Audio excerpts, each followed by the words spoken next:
कहते हैं राजनीति में सब कुछ जायज है।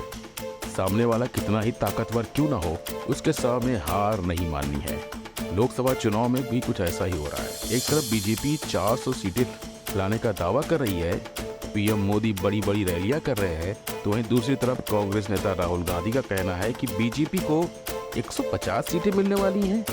अब भला सोचिए कि ऐसा कैसे हो सकता है। इतना बड़ा अंतर, कहाँ 400 और कहाँ 150। अगर आप हमारी बातों पर थोड़ा सा कंफ्यूज हो रहे हैं तो एक बार फिर सुन लीजिए। बीजेपी को मुझे लग रहा था 15-20 दिन पहले 180 तक जाएंगे, अब मुझे लग रहा है 150 तक जाएंगे। हर स्टेट में हमें रिपोर्ट मिल रही है कि हमारा चुनाव इंप्रूव कर रहा है और अंडर करंट है। जहां तक गठबंधन की बात है, यूपी गठबंधन की बात है, बड़ा पावरफुल गठबंधन है और बहुत अच्छा परफॉर्मेंस होगा हमारा उत्तर प्रदेश में।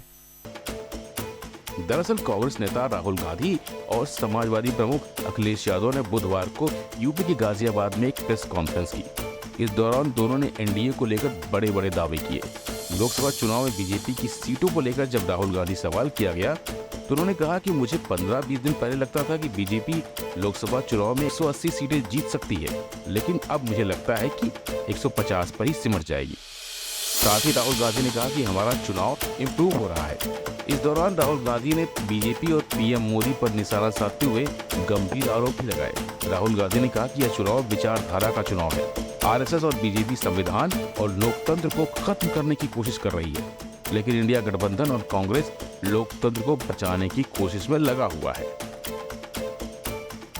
इतना ही नहीं, राहुल गांधी ने कहा कि चुनाव में 2-3 बड़े मुद्दे हैं।